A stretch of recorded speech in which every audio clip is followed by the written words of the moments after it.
which is true. So now they got rid of Nolan Bushnell because they couldn't take him anymore. So Atari launches the VCS in 1977. It does just okay. It doesn't do great. No, it's not a barn. Well, you had didn't the Omnivision or something like that have something? There were actually several competitors. There was Valley had like some kind of home game system you could put TV. Magnavox came out with the Odyssey. That was it, Magnavox. And there was a couple actually out there. There was like 3 or 4 different ones competing in addition to the 2600. So Nolan Bushnell was scared that if we don't have enough deep pockets here, we're not going to be able to compete. Yeah. So that's how the Warner thing happened. So they got a good number of units. I think it was like 50,000 or 75,000 units out for Christmas of '77, and they didn't all sell. And it didn't do horrible, but it just did okay. It wasn't like anything great. And so that was a disappointment to Warner, who had bought Atari in early '78. I think they bought it. So then Christmas 1978 comes around, and Warner Communications is in charge of the company at this point. So they're hoping it does a lot better than it did in '77, which was not horrible, but not great. So '78 comes and goes. And I can't believe they're still actually working on this goddamn road. It's been, what, 15 years? Yeah. And so in Christmas '78, it does better.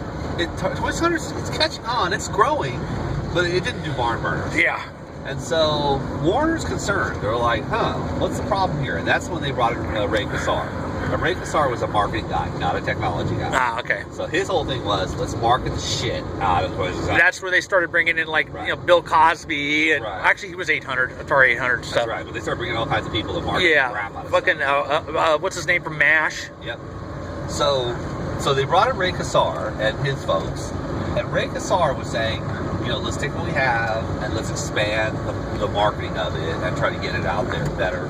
And Nolan Bushnell was saying, well, the 2600 was designed in '76. It's now going to be '79, Christmas '79. Right. We need to ditch the 2600 and build the new machine. And the guys at Warner were just like, wait a minute, this thing's 2 years old. Do you want to build another machine? Do you want to put in tens of millions of dollars in a new development for a new machine? They're like, no, absolutely not. Yeah. And so that started the disillusionment of Nolan Bushnell with Warner. He wanted to build something new that had new technology that was better and all that. They were just like, no thanks. Which eventually Atari had to do anyway, because they came out with the 5200. They did. So they shit-canned Nolan. In 1979, they told him, you're done. We're sort of done with each other. And they sort of they put him on the beach, they called it, which is they gave him a car, they gave him an expense account, and they said, we don't want you involved in the company. Don't come into the office. Right, we're done with you. And so that was it. So that's when he created a deal with them and said, look, I'll be done with Atari totally, but give me Chuck E. Cheese. And they said, fine. So they worked out a cheap deal with Chuck E. Cheese, and no one never looked back. No, I wouldn't either. So that's how that all panned out. And then in Ray Kassar takes over, is hated by most of the engineering staff.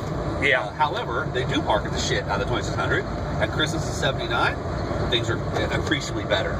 It worked. Yeah, '79 was kind of like the it was I think they did a slight redesign of the case. That's right. It was a turning point year. At '79, things got a lot better. By '80, Christmas of '80, they were a $2 billion a year business.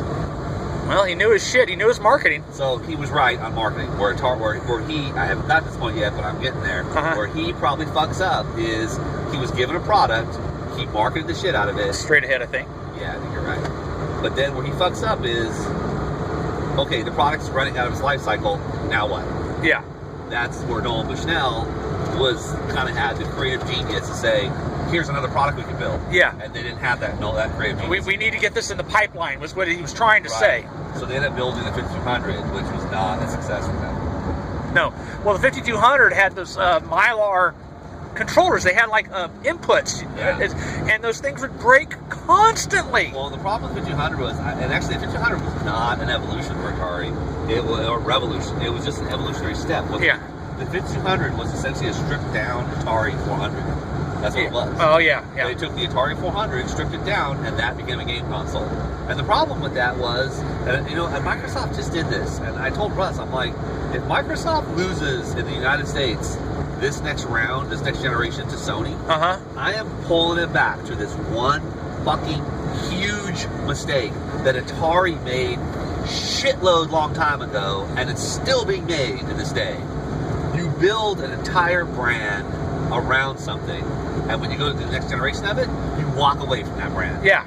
Why? Yeah, exactly. Why would you do that? And that's the kind of, you're talking about gaming. Yes. Yeah, with the Atari built a 5200 and essentially walked away from the 2600 with 5200 and said oh, you've invested in like 50 cartridges? Well, they don't work on this system anymore. Yeah, exactly. So start again. And I'm like, okay, but I still like playing those games. So yeah, exactly. I have to have two systems now to deal with this? Yeah, exactly. It doesn't make much sense. Fucking Microsoft did the same fucking stupid move on the Xbox One. Yeah. They built a game system that has thousands of games, an entire live fucking site, and Microsoft simply built a new one that says like start again. And I'm like, what? Yeah, exactly. And then when they were marketing this thing, when they had the unveil outs, it seemed like it does all these things, great things with your TV, with Kinect and all this. Oh, by the way, it also plays games. Right. That was also a huge mistake. Oh, what? But that mistake's been rectified because they've changed it around now and tried to make games more front and center. But they can't fix the first mistake because it's a hardware mistake. Yeah, exactly. The marketing mistake can be fixed eventually. The hardware mistake cannot. So I'm like, what is wrong with you people? I don't know. Did not Atari prove the point with the 5200 that it is not a good idea to build a behemoth and then on your next generation act like it doesn't exist? Yeah. That's not a good idea. Well, and then the other thing is... Sony did the same fucking thing. But I'm like, but here's the thing. If Sony fucks up and Microsoft fucks up, then what you end up doing is you end up scrambling the market. What, the new PlayStation doesn't play the old station? Does not. And so here's the problem is... I didn't know that. If you want to buy a next generation console and you've already invested heavily in the 360, you can make a free choice against Microsoft and Sony. Why? Because there's no benefit to buying the Microsoft console with the previous investment you made. Yeah. What the fuck is wrong with you? That is the kind of thing you do if you are not in the winning position in the current generation. Right, and you need a complete course and change. You want to start again. But if you're in the winning position, why the fuck would you allow those people who are locked into your console to make a free choice on Sony? Well, and the other thing is they already got a big drubbing from the goddamn Windows 8 rollout. Microsoft is a fucking mess of a company nowadays. It's unbelievable. And it's like you need to stop and pause and go, what the fuck are we doing? Yeah. By the way, I am recording some of our trip. Oh, okay. Just for the hell of it. So I don't get Microsoft at all, and it was a dumb move for someone who was in the lead. You essentially give up the lead. Yeah. I'm like, why would you do that? It's like if you're in a race, you're saying, you know what? Let's just draw. I'm Sony. We're way ahead of you, but let's draw a new line and let's both pony up to it. Start again. Yeah, exactly. Why would you do that? Yeah, you're in the lead. Yeah, exactly. You're in the lead. All of a sudden, no. Wait a minute. There's a stop sign here. Let's stop here. Let's stop and wait for you. Yeah. And let's all start again. You fucking dumbasses. It's the most simplistic mistake you could make because it was done 25 years ago. Yeah, and it's probably been done between there. Yes. By other companies that have failed. They aren't even around. So it's ridiculous. So I don't know, but that's the trap. Eventually, I'll be reading that that Atari got into. Is they got into that trap. The 7800 was a much stronger machine for them. Yeah. But it came after the 5200. It was like a generation afterwards. Yeah. 7800 was a much better machine. Then, 2600 cartridges were not interesting anymore because they were too archaic looking. Yeah. Yes, the 7800 would have been great in 1983. Not so great in 1985, which is when it came out. So it's just ridiculous. Yeah, and by then you already had the Atari 800. Had run a lot of its lifespan. Yeah, all the machines had. All that shit was built during the Bushnell era. Yeah. Because he had all these ideas and concepts, and as engineers, he had some of the best engineers in the valley working on this shit. Yeah. By the time Ray Kassar and the guys were done milking everything they had gotten from the Bushnell era, they had lost all the intelligent engineering and sort of the big thinkers. Yes. And they didn't know where to go next. Right. Yeah, because they drove them away with the damn chefs and all this other shit. All the bullshit, they drove them away. So that's an interesting peak right there. Yeah, it is actually. It's pretty cool. I'm gonna photograph that for a little bit. Just kind of an outcropping Almost looks volcanic, the way the rocks kind of jut up. It almost does, yeah. Restaurant entrance. Is actually a restaurant up there? Was? Well, it used to be. It says closed. Oh, okay. We'll turn around over there.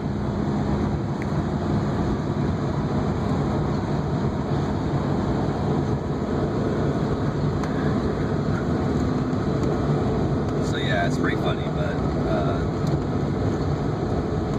so there were a lot of little interesting stories and stuff, and one of the stories that gets relayed in the book, they go into some depth about, is the creation of Pac-Man. Oh. And yeah, well, all the way through. Pac-Man, and what was the other one? E.T. Yeah, no. So two different books. One book I have, which is that platform review book, they actually go into the platform review of the Atari 2600 Pac-Man cartridge, which is in of itself an interesting read. And also they talk about Todd Fry and all this shit. And in some ways, it's hard to blame Todd Fry, as shitty of a cartridge as that was, because the motherfucker was given like 6 weeks to build it. And they spent a shitload of money for the rights to it. Signed the rights, and to have it for Christmas, he ended up getting 6 weeks of development time. Yeah. I'm just like, of course it's going to be a piece of shit. Yeah. I mean, how could? And he asked for 4K. I'm sorry, he asked for 8K. With the cartridges. 8K cartridges, which required him to bank switch, because Atari, the 2600 could only address 4K of RAM at a time. 4K of like ROM space. Yeah. At a time. But he was going to bank switch, which by then it was a somewhat common thing you could do. He asked for it, and Atari was like, no. Because that adds to the cost of the cartridge. Right, and so he couldn't do he couldn't do an 8K, even though it added the cost of the cartridge, but they were going to sell a gajillion of these, or at least they thought they were. So your margins are going to be huge on this. So why won't you try to do a good job on this one? No, Atari cheaped out. They gave him no time, no decent staff space. So I'm kind of like, he had to do it all himself, and that was still the era where you built everything yourself. Yeah. Graphics, music, sound, programming, the whole thing, So, it was no wonder that it kind of ended up a disaster. It's kind of interesting how they cut through this. They cut through this thing here. They didn't go around it. they just cut through this rock. And the other thing that he had to work out from an engineering standpoint was he has 128 bytes of RAM. Right. And somewhere in that, he has to keep a bitmap of the dot matrix so that he knows what dots to draw and what dots not to draw. Right. They disappear. Yes. And they disappear indiscriminately. Like you don't. They're randomly from the point of the point of the program. They're random. So you have to kind of keep like a track of this, and then as the scan lines are being built, I think he essentially used like one of the missile graphics for the dot, and used the H move registry to like keep replicate it, and when not to, and when to, and all. So anyhow, actually, when that was an engineering feat to do that people thought like, could this be done well? Could you actually accomplish this? Because 2600 again has like next to no fucking hardware. Yeah. And so he did accomplish it, but the rest of the cartridge just sucks. Well, you had the one maze. Yeah. You didn't have multiple mazes like in the real game, and you only had 3 ghosts. Yeah. Instead of the 4. Yeah. And all the ghosts, I think, were the same color. Yeah, they were. Yeah. And they tried to get away with that by saying, and also the ghost flickered. Yes, that's right. The ghost flickered. They tried to get away by saying, like, they're ghosts, so like, you can't always see them 100%. Like they have an opacity to them. Yeah. They're ghosts. You're gonna see through them. Okay, no, and they're not ghosts. The hardware is fucking flickering. Meanwhile, if I have like epilepsy or something like that, I'm subject to maybe a seizure. Yeah, exactly. And by that time, equipment and cartridges when players could tell the difference. Oh, that's why everybody's getting it. Players could tell the difference between when they wanted to see through something and when the shit was just flickering. Right. Because they actually probably had games where something was supposed to be opaque. Right. Or like fog or smoke or something, and they did it correctly. Got a limpy race here. Yeah, it's a lot of trucks. Yes, well, it's like I said, it's a big cutover. I noticed that we pretty much bypassed all of Gilroy. Yeah, we did. You're right. Time is it 10:30? Yeah, a little bit. We'll stop and grab some. All right. My arms are about done holding this up, so this is like the interesting part of the trip, so I wanted to kind of record it. I mean, because 5 is just like... Yeah, it's not much there. Yeah, not much there. A lot of flat land. A lot of flat land, a few signs saying like, what the fuck you doing in Sacramento? Yeah. Maybe I'll record some of that. I don't know. But I want to record some of this trip. Why? I don't know. Maybe I'll do nothing with it.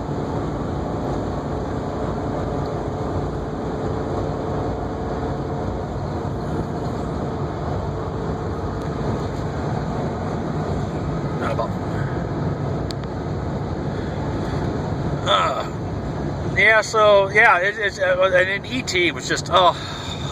Piece of shit. Yeah, that was even worse. That they didn't learn from the Pac-Man. Yeah. They went ahead and spent big money on the rights to Steven Spielberg or whoever owned it. Yeah. I don't know who actually owned the rights to it. It probably wasn't all Steven Spielberg, but I'm sure he had a heavy hand in it. Yeah, he did. He actually did own the rights to it.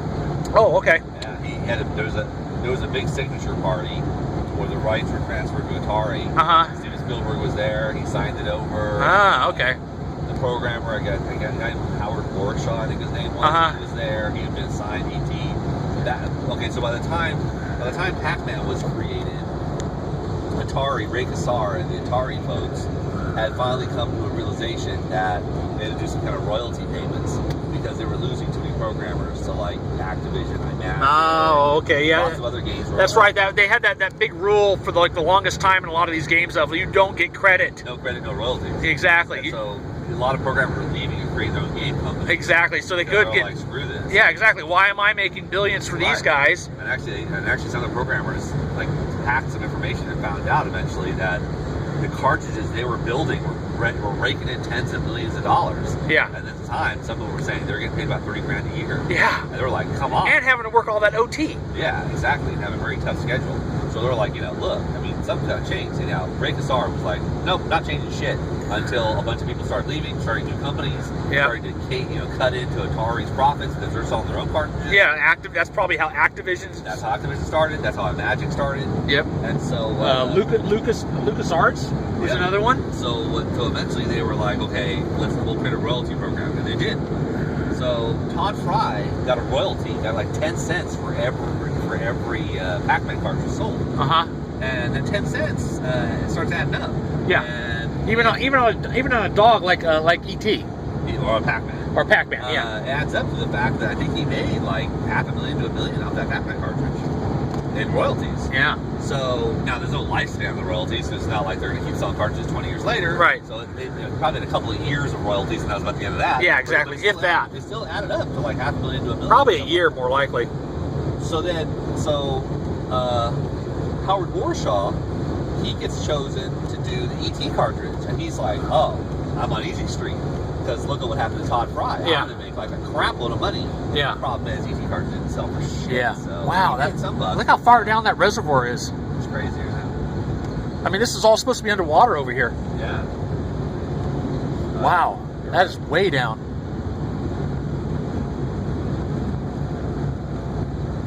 There's freaking trees growing in there. And grass. It's been dry for a while. Yeah. Yeah, this was a pullout. You could go here and go boating or something, or fishing or something. Not anymore. You got to hike. Well, it's been pretty droughty this year. It has. It hasn't rained that much. No, it hasn't rained shit at all. I mean, we've had a couple of storms roll through, but that's nothing. I don't even know if we have a snowpack. I don't either. Hasn't been enough rain to create. I mean, there's something. That's a good point, actually. The skiing should have started a while back. No, I don't think it has. I'm not sure it has. I don't think it's opened. Maybe some of the highest peaks, like Squaw Valley, where they can make snow at night. Yeah. Because it's cold enough for the shit to freeze. But other than that. So you thought he was on Easy Street, right? Yeah, it didn't work out. Yeah. And, fire. It was another classic story where he was given really no time. Yeah, exactly. They didn't learn from the first time. No, and actually he said... someone's out there with a boat. Steven Spielberg at the time wanted the E.T. cartridge game to be kind of like a Pac-Man kind of game. And Howard Warshaw said he disagreed and didn't want to do that, wanted to go a different way. He goes, in retrospect, maybe that wasn't such a bad idea. It's like, yeah, should have made a maze game. Yep. That's basically, I mean... You couldn't have made a worse game. Yeah. It's called one of the worst cartridges in the 1900s. So yeah. Didn't they put a bunch in a landfill that they couldn't sell? Yeah. They made like a crap load of them thinking that it was going to be a huge holiday seller. Yeah. not so much. So by then, people have been jaded by the Pac-Man cartridge. Yeah, and there was other options out there that was being sold out there. Oh yeah, there's just some a lot of shit cartridges. There's a lot of shit, a lot of crap cartridges. There was. So by then, you had Activision who never really did that. You had a lot of companies that were just straight junk. Yeah. And Atari being one of them, actually. Yeah. And so they were the biggest offender, probably. They were one of the bigger offenders. And so I think by that next Christmas, that's supposed to be water over there too. Yeah, I think that was Christmas. I think that was a 83 or something. 83, so it might have been during the crash anyway. Yeah, everything started to fall apart. The crash combined with the idea that people were getting jaded. Yeah, 84 was the crash, wasn't it? 83 was the crash. Okay, well, that's right. 84 is when they got sold to Trammell's. Yeah. And I come on scene in like 87. Yeah. Is there a chapter about me? No. Oh. Yeah, but Jack Trammell's coming, I'm sure. Okay, well, we'll see. He did a lot of stuff with computers, which is not really the focus of his book, but he did eventually shut down all computing divisions and focus everything on the Atari Jaguar, which goes back to video games. So. Yeah. Yeah, because we had the XE for a while, and Atari was so mismanaged. Like it was managed well during the late '70s and very early '80s. It wasn't managed well in terms of like what's our next big thing. That was never. No, they never seemed to make that leap of like, okay, we need to be thinking about when this thing runs out. Yeah, and I'm wondering if that's what happened with the Xbox 360. Yeah, probably. They just never really thought about that day when this thing's done. Right. And when Trammell took over and they built the Atari ST, I would say when they first launched it, that was a pretty cool direction, and it was pretty interesting what they did. But then 3 years into it, you could tell that they didn't know where to go next. Like it was unclear, like where this is all going to end up. And the IBM PC was really growing. Yeah. And the Atari just wasn't differentiating itself. Yeah, and IBM was growing past spreadsheets. Right. You had CJ, but you had EJ graphics already as kind of the norm. Right. And EJ graphics, it's only 16 colors, but it was still something. Right, and the problem is that's better than the Atari 2800. The Amiga and the Atari or 2600. They had a hard time keep evolving themselves to something better that could still bring a good software base to it and all that. Yeah. It's just they had a hard. They basically lost their way. And then Atari started making PC clones and all that shit. And it was just like yeah. What were you doing? Weird. I don't remember water on this side of the freeway here. They sort of lost their gaming roots, and then when they kind of found their gaming roots again, which was kind of the gaming roots should have been like a big part of the computer thing. Yeah, because they had the links for a while. Yeah, but then when they finally did find their gaming roots and get back to it, they essentially paid for that by shutting down all. They eventually killed the ST. Yeah, and that was the way they paid for the Jaguar. And I'm just like, but then you're kind of missing the whole point of people who play computers. People who have computers want games too. Yeah, and there were some decent games that came out for the Atari ST. There were. It had a good gaming base. But maybe that could have been the development platform for the games. I mean, why? Yeah, or if they evolved it with new video modes and all that. They could use that. That was the thing. It's like they never got past the blitter chip. They never did. They never got past that. They never built a video subsystem that took it into a more modern look. I mean, they worked on it. They were working on stuff like that while I was there, but they never could get it to work. I mean, I remember this one video chip. It was amazing with this video chip, but you had to stand there with a can of cool air and constantly spray the damn thing. Right. So why don't we put a fan on this fucking thing? Right. Oh well, that's extra cost. So a can of air. That's the solution. Yeah, exactly. From an engineering standpoint, Atari lost their way. Yeah. And the Amiga was from a pure technology standpoint, the Amiga was stronger. Yeah. But the same problem happened. The same problem happened, and it was kind of like a one-shot deal. Yeah. And actually, I will say that the Amiga was stronger from a hardware standpoint. From a software standpoint, I always thought the workbench and all that stuff was absolute fucking shit that they built. It was an utter disaster of a UI that they created. Oh God, yeah. I don't remember it even hardly. I do remember. I never really messed with the Amiga that much. Yeah, it was pretty bad. And I actually thought Atari always had the upper hand on the software side because they just went with Digital Resource GEM, which GEM, for all its limitations, was a much more better thought out user interface for a computer than anything that the Amiga came out with.